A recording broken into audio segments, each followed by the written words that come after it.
Breaking news in the killing of Jamal Khashoggi, the journalist murdered in the Saudi consulate in Istanbul back in October. Well, according to the New York Times, White House advisor and son-in-law of the president, Jared Kushner, offered advice to Mohammed bin Salman about how the Saudi prince could weather the storm after international condemnation of the Khashoggi death. Now, this week, the CIA director reinforced the agency's belief that the prince ordered the journalist killed.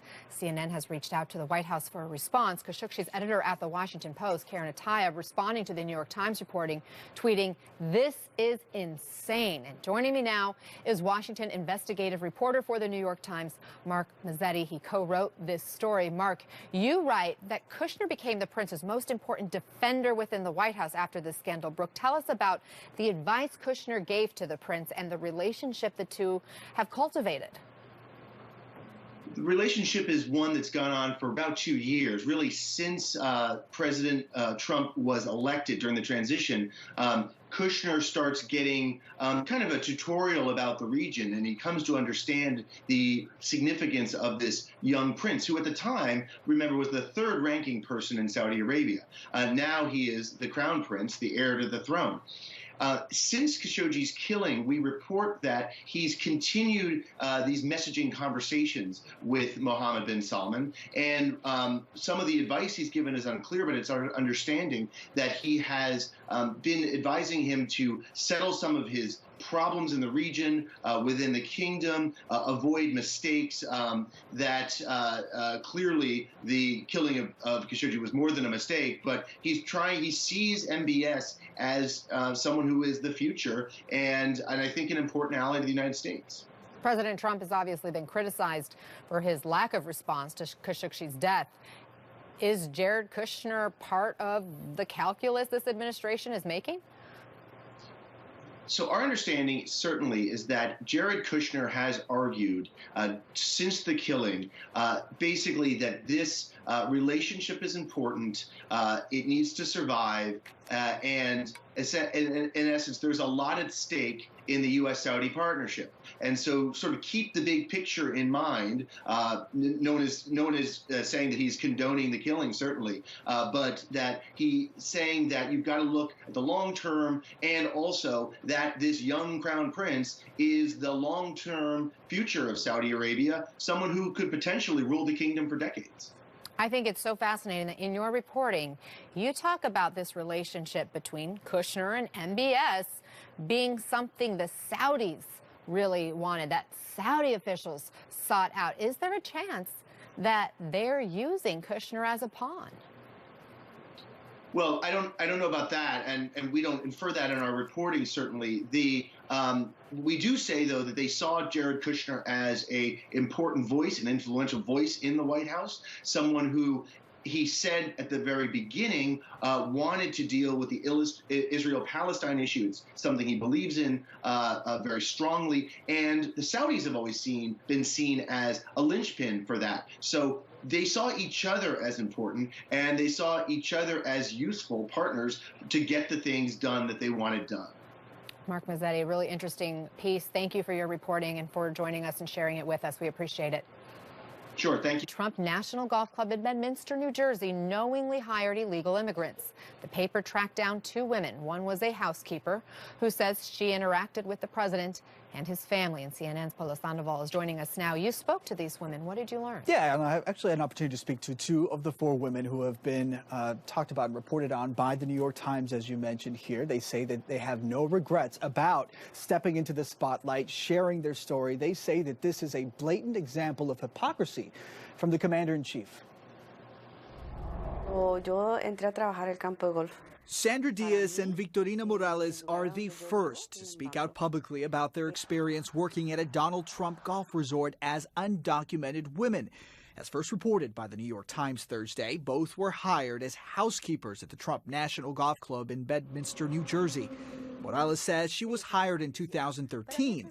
Diaz says she worked there from 2010 through 2013 and has since become a legal permanent resident of the U.S. Both claim managers employed by the Trump organization knowingly hired them as undocumented workers. Es mucho nivel de hipocresía. Diaz tells me her decision to go public was made in part because of what she calls a high level of hypocrisy. De lanzar una retórica tan dura. The president launches such hardline immigration rhetoric, says Diaz, yet his organization is doing the complete opposite. Morales, Diaz's former colleague, says she has additional reasons for speaking out. The undocumented Guatemalan alleges she was subjected to demeaning verbal assaults by her superior. After Trump became president, the housekeeping manager became more aggressive towards the employees, recalls Morales. She describes being threatened with deportation repeatedly. There are also allegations of illegal hiring practices. Diaz claims managers at the property went as far as to arrange for fraudulent documents to keep them employed. Morales tells me she was taken to an off-site location after being hired away from the club. She says it was there that she was provided with a bogus Social Security card and identification. The woman's attorney, Anibal Romero, says they are prepared to provide proof to authorities if an investigation into the Trump Organization's hiring practices is launched. Absolutely. We have documentary evidence. We have the testimony of workers. We have the fraudulent documents. All of this could be provided to federal authorities and/or state authorities. Both of my clients are willing to cooperate with federal and state authorities. In response to the claims, Trump Organization spokeswoman Amanda Miller said in a statement, "We have tens of thousands of employees across our properties and have very strict hiring practices. If any employee submitted false documentation in an attempt to circumvent the law, they will be terminated immediately." No public, criminal, or civil actions have been filed against the Trump Organization regarding the allegations from Morales, Diaz, and two other women mentioned by the New York Times. Morales and Diaz tell CNN they do not believe Donald Trump was actually aware of the alleged illegal hiring practices.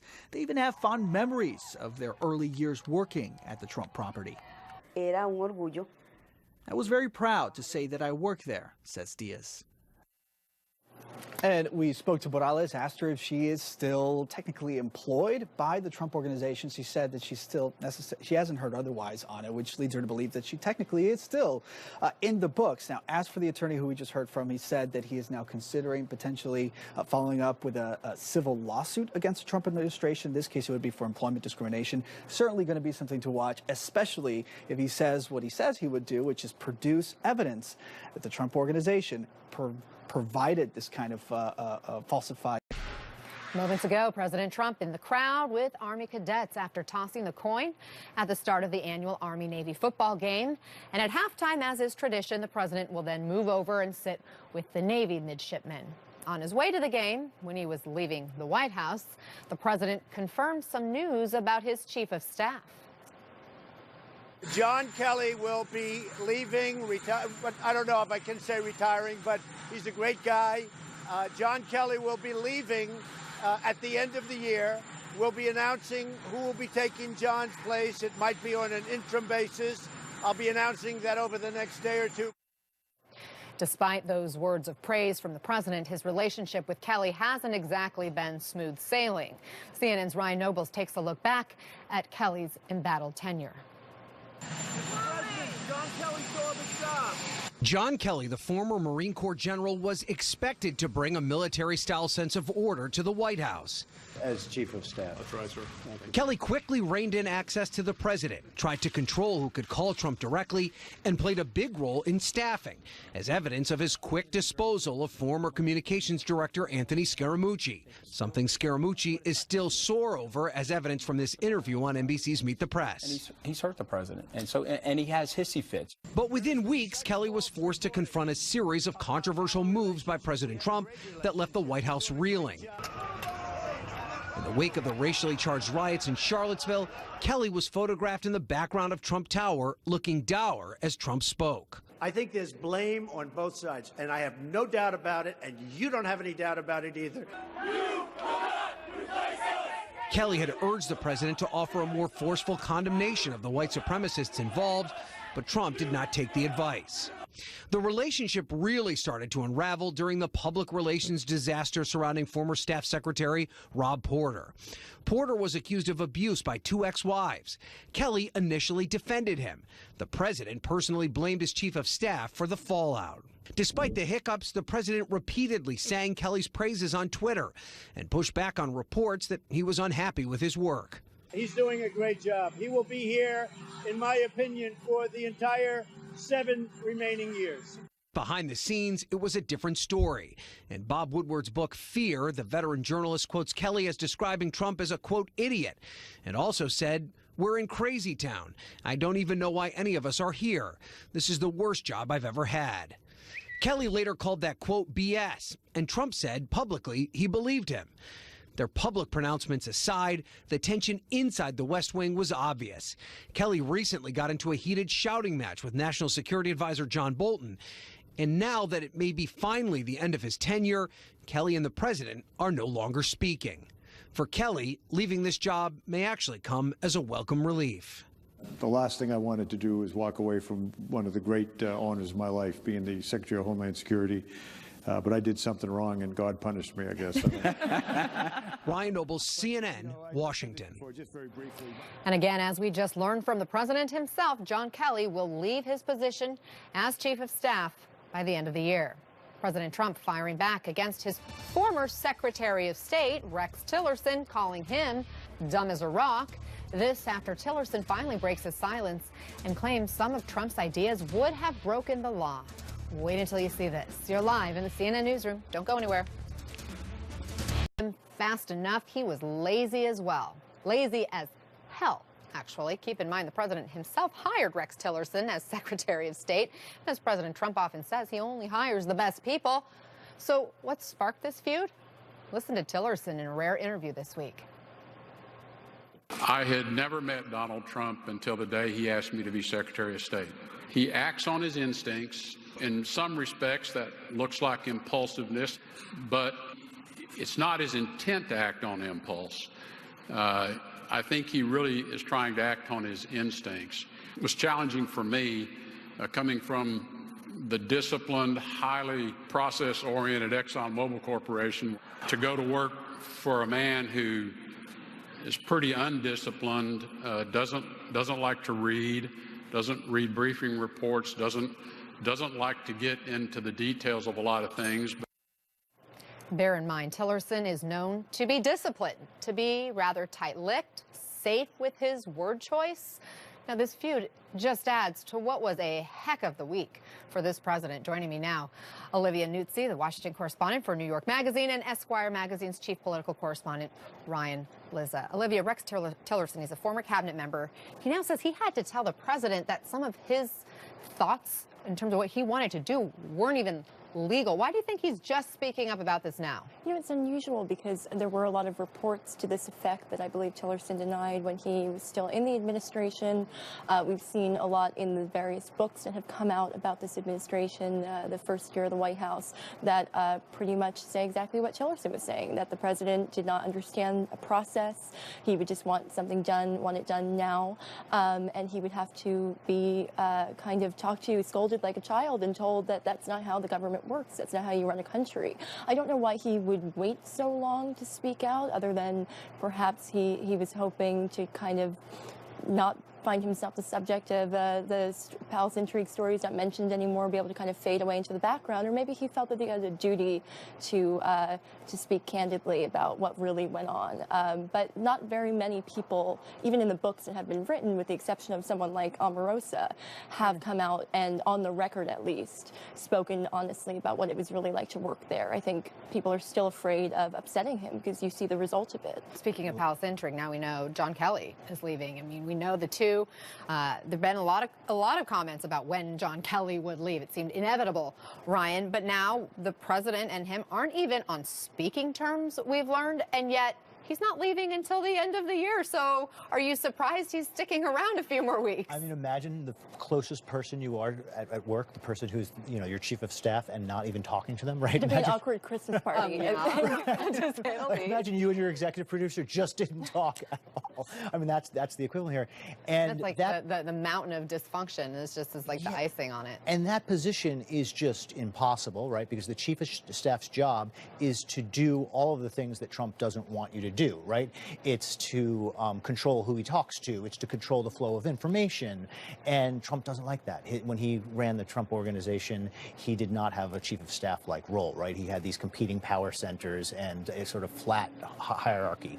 So, I mean, who would want that job, right? It's an impossible job to do. You can't do it for very long.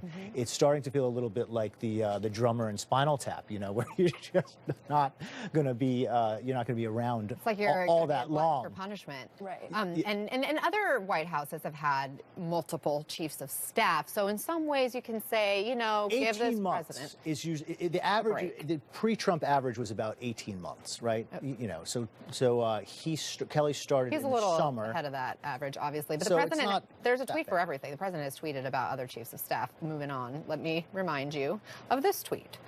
This is 3 chiefs of staff in less than 3 years of being president. Part of the reason why Barack Obama can't manage to pass his agenda.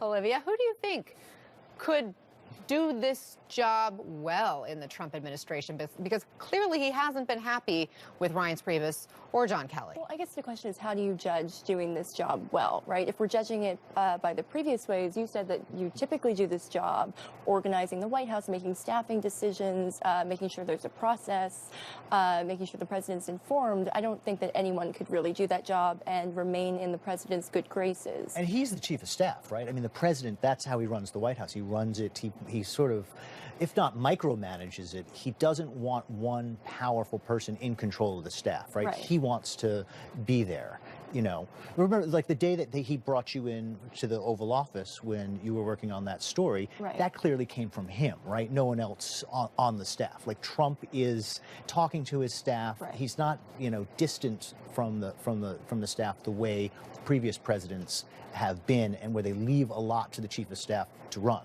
Right, and I think he is he's more his own communications director, I think, because it's not like he's running the White House, as he said, like a finely tuned machine or a well-oiled machine. He just doesn't want there to be organization. He doesn't want there to be a process, and I think that there is a lot about him that really thrives on chaos, thrives on the uncertainty of someone like John Kelly kind of hanging in the balance, not sure if he's going to survive or not.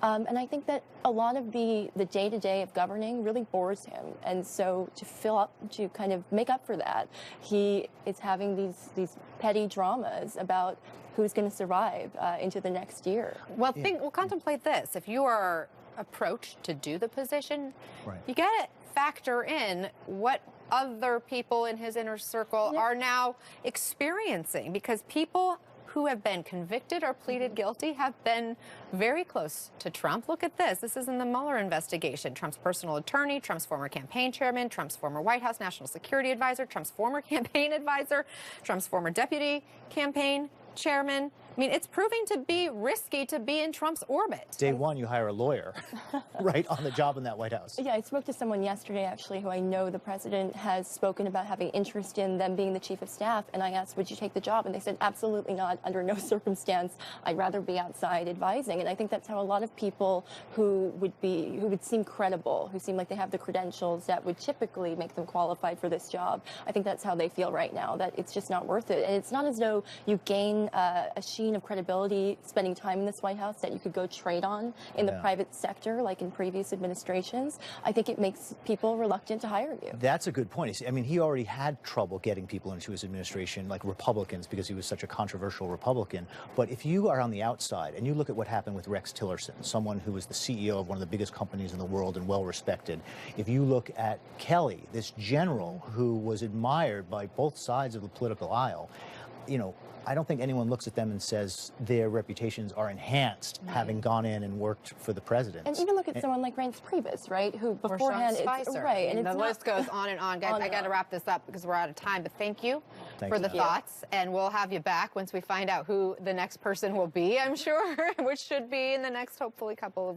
days, if not couple of weeks, once we see John Kelly leave. Thank you. Thanks. Good to see you both, Olivia Nuzzi and Ryan Lizza. Well, the prince and the president's son-in-law. The New York Times revealing shocking new details on just how tight the relationship is between Jared Kushner and the Saudi prince believed to have ordered the killing of a journalist. That's ahead here in the CNN Newsroom.